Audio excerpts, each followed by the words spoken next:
আরে আমার মালদার বন্ধু আছে না স্বপন, বই মেলার জন্য আসছে আমাদের জেলায়, ওর জন্য ওকে ওয়েলকাম করার জন্য দাঁড়িয়ে আছে। আচ্ছা আমরা শোনো, চায়ের দোকানে আছি বুঝলে? আচ্ছা তোমার বন্ধুকে নিয়ে আসো, একসঙ্গে বসে কার্ডটা হবে। আচ্ছা আচ্ছা আচ্ছা আচ্ছা ঠিক আছে, চলো আমি নিয়ে আসছি ওদের। হ্যাঁ ঠিক আছে।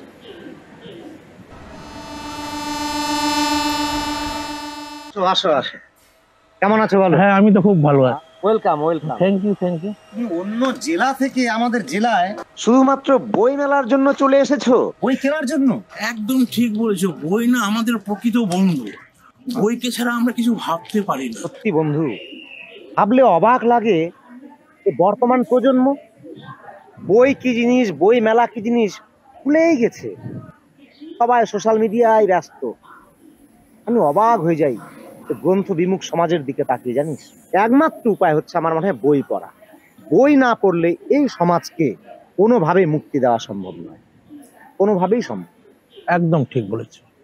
এই সোশ্যাল মিডিয়ার ফাঁদে পড়ে বর্তমান প্রজন্ম একটা অস্থির পরিস্থিতিতে দাঁড়িয়ে গিয়েছে।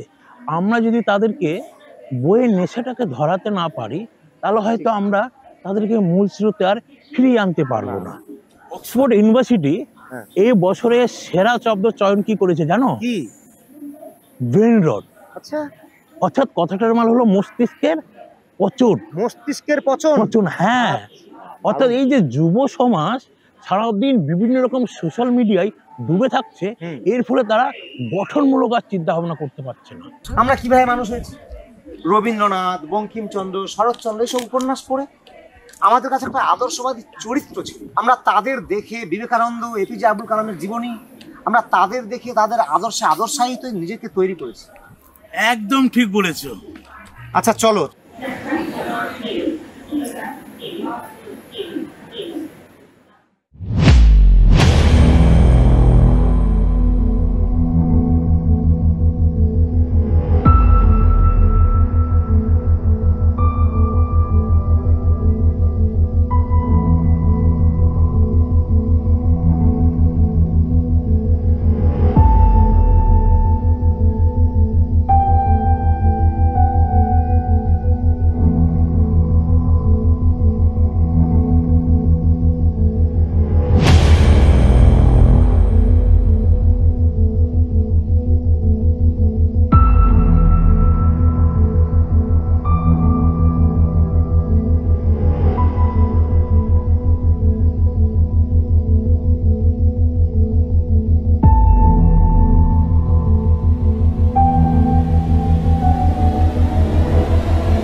হ্যালো, হ্যাঁ হ্যাঁ আমি বেরিয়ে পড়েছি, এই তো রাস্তায়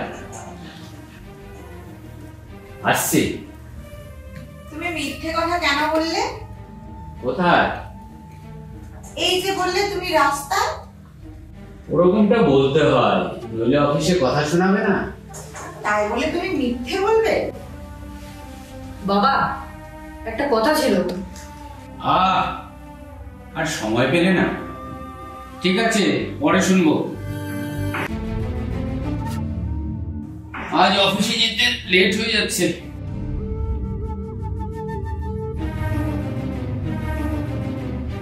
উফ, সকাল থেকে সব কাজ এক হাতে করা, আর পারি না। ইস, কত লেট হয়ে গেল। আজকে পৌঁছতে পারবো না ঠিক সময় মতন অফিসে, দেরি হয়ে যাবে।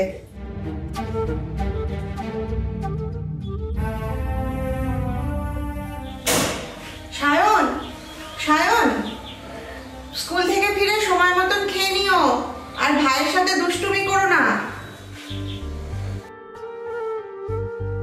ও হ্যাঁ, সায়ন শোনা, বাবাকে বলে দিও আজকে আমার ফিরতে একটু দেরি হবে। মা, হ্যাঁ, একটা কথা ছিল। আজ একদম সময় নেই বাবা, পরে শুনবো, আমি ফিরে এসে শুনছি।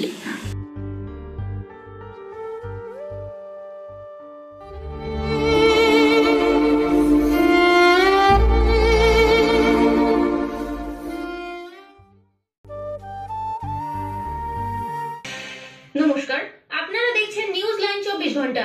দক্ষিণ বাবা, এই ভূগোল পড়াটা বুঝিয়ে দেবে? এই বুঝিয়ে দাও না এই পয়েন্টটা। সায়ন সবাই অফিস থেকে ফিরে সদ্য টিভিটা চেয়েছে। পত্রপত্রিকার সম্পাদক তুমি এখন বড় হয়েছে সায়ন, তোমার নিজের পড়া তোমাকে নিজেকেই বুঝে নিতে হবে। আগামী 6 জানুয়ারি আমরা কি আর পারবো? বুনিয়াদপুর ফুটবল মাঠ ময়দানে। আরে আর বলো না, সঞ্চিতা ফেসবুকে কি এক পোস্ট দিয়েছে, সেটা নিয়েই হুলুস্থুল কাণ্ড। আরে কি যেন বলে না, রিলস না শর্ট। আমিও ভাবছি কাল একটা করব, একটু শিখিয়ে দিও তো। উফ, জমে যাবে একেবারে।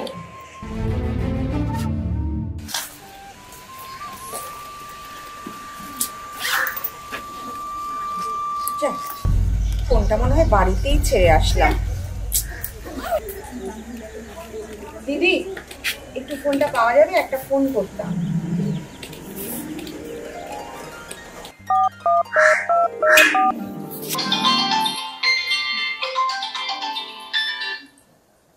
হ্যালো। হ্যালো। হ্যাঁ মা বলো। যাক বাবা, নিশ্চিন্ত হলাম, ফোনটা তাহলে বাড়িতেই আছে।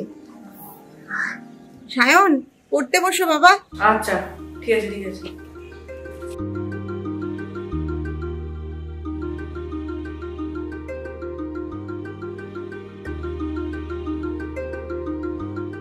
ভাই, ওই ভাই, কি হয়েছে বল? চল রিলস বানাই। চল।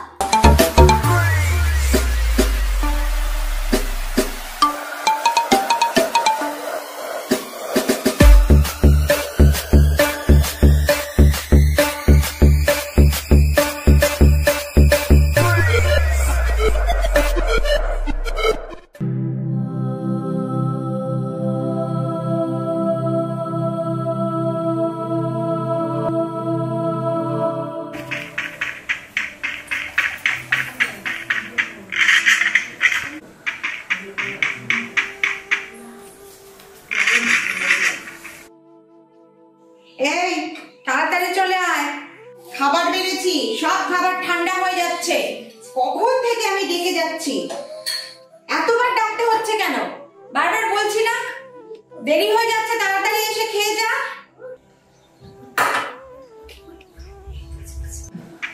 এই যে কি কথা কানে যাচ্ছে না? কখন থেকে বলছি, খেতে দিয়েছি, খাবার ঠান্ডা হচ্ছে। দাঁড়াও না, যাচ্ছি তো। দাঁড়াও না মানে? ফোন দেখলেই হবে নাকি সারাদিন? কখন থেকে আমি খেতে যাচ্ছি, একজনও কথা শুনছে না। আসুক আজকে বাবা। চল চল, তাড়াতাড়ি চল, সব খাবার ঠান্ডা হয়ে গেল। তাড়াতাড়ি, একটুকু যেন দেরি না হয়। তাড়াতাড়ি খাও। মা, আমাকে মোবাইল দাও। না, কোনো ফোন হবে না। মোবাইল না হলে আমি খাবো না। কি তোদের জ্বালায় না, আর পারি না। নে, তোর বাবা আসুক, তারপর দেখ। আমাকে দে দাদা। না আমি দেখবো। না আমাকে দাও, আমি না আমি দেখবো। না আমি দেখবো। না আমি দেখবো। চুপ করবি তো না?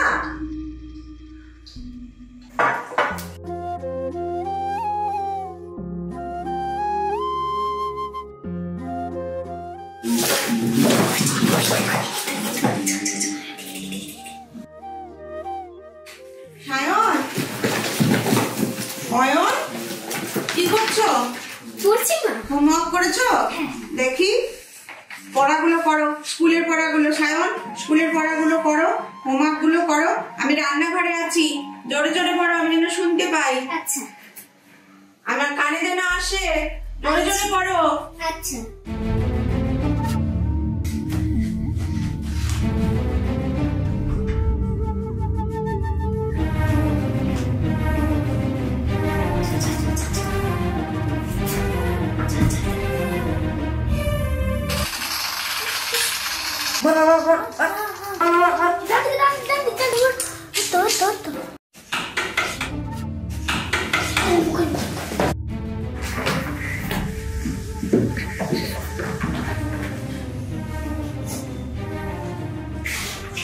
দরজা কেন লক করেছো?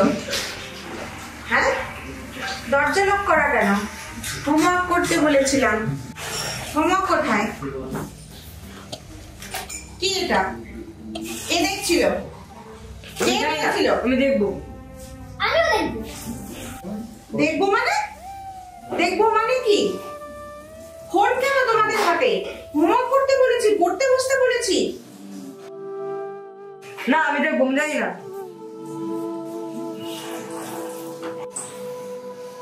এদেরকে নিয়ে আমি এখন কি করব? বাবা আসুক।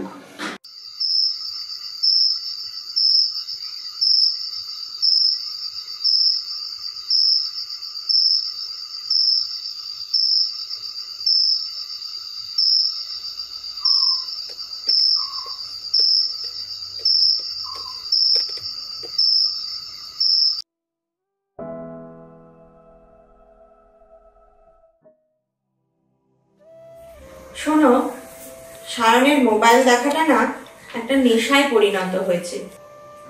হ্যাঁ, আসলে মোবাইলের নেশা সর্বনাশা। কি করা যায় বলো তো? এর ফলে তো ওর নানা শারীরিক মানসিক সমস্যা দেখা দিতে পারে। ভাবছি একজন ডাক্তার দেখাবো বা ওকে একটু কাউন্সিলিং করানো দরকার। দেখো তো কে এলো।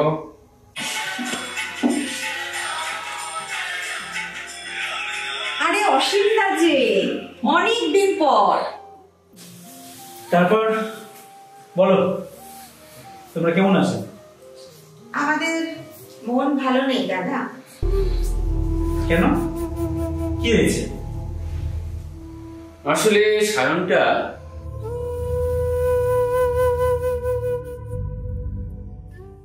মোবাইলের মধ্যে একদম ডুবে গিয়েছে। মোবাইল নিতে বারণ করলে আজকাল দেখছি রেগেও যাচ্ছে। তাই ভীষণ চিন্তার মধ্যে আছি। ভাবছি ওকে একটা ডাক্তার দেখাবো অথবা ডাক্তারবাবুর পরামর্শ নেব।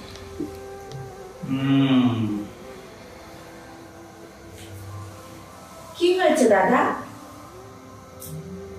আরে আমি তো কিছুদিন এই সমস্যাতেই ভুগলাম। আমার ছেলে অনেক সবসময় মোবাইল নিয়ে ব্যস্ত থাকতো। তাই নাকি? তারপর? বোধোদয় বোধোদয় বোধোদয়? হ্যাঁ গো, আপনি আছেনই ধর্ম, অপরে শেখাও। আরে আমি তো নিজেই আগে মোবাইলে ব্যস্ত থাকতাম আর ওকে জ্ঞান দিতাম। তো একদিন আমার স্কুলের এক কলিগের সঙ্গে আমি আলোচনা করলাম।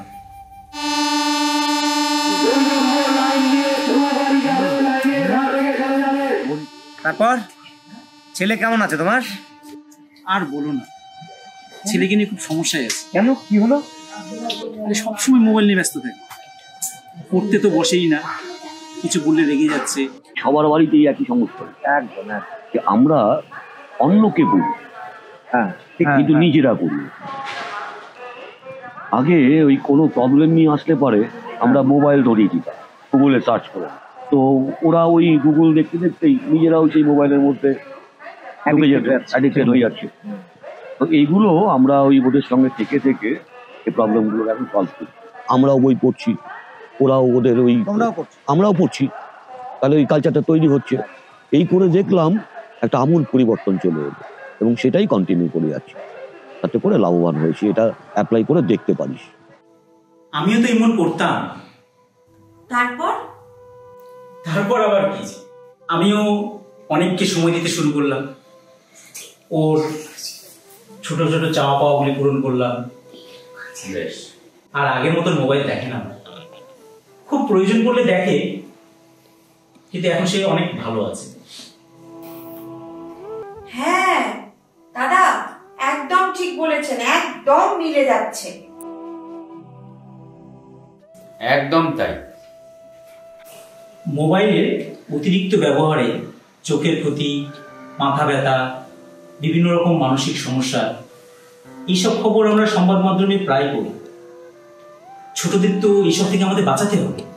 হয়তো তারাও এইসব থেকে বেরিয়ে আসতে চায়, আমাদের উচিত তাদের সাহায্য করা। তাদের বইয়ের প্রতি ভালোবাসাকে বাড়িয়ে তুলতে হবে। বিভিন্ন ধরনের আউটডোর গেমস খেলার প্রতি তাদের উৎসাহিত করতে হবে। আসলে আমাদের সম্পর্কগুলোকে নিয়ে নিচ্ছে মোবাইল, তাই এখন সব থেকে বেশি প্রয়োজন মোবাইলকে একটু দূরে সরিয়ে রেখে সম্পর্কগুলোকে আরো বেশি করে কাছে টেনে নেওয়া দরকার। এই তো ঠিক বুঝেছো তোমরা। আচ্ছা, তোমাদের ছেলেদের একটু ডাক দাও তো। এসে এসো, বসো। কি সাহেব বাবু, কি হয় বাবু? আচ্ছা, তোমাদের বাবা মা যদি তোমাদের সঙ্গে খেলাধুলা করে, তোমাদের সময় দেয়, কোনো কিছু জানতে চাইলে গুগলে দেখে নে, এই না বলে নিজেরাই যদি সাহায্য করে, তাহলে তো তোমরা আর মোবাইল নিয়ে সবসময় পড়ে থাকবে না। পড়াশোনার বিষয়গুলো একটু একটু দেখবো, কিন্তু যদি ওরা পাশে থাকে তাহলে সেটাও লাগবে না। বাবা মা তোমরা এরকম করবে তো? নিশ্চয়ই করবো। করবো বাবা। চলো আজই আমরা বই মেলায় যাবো। ইয়ে!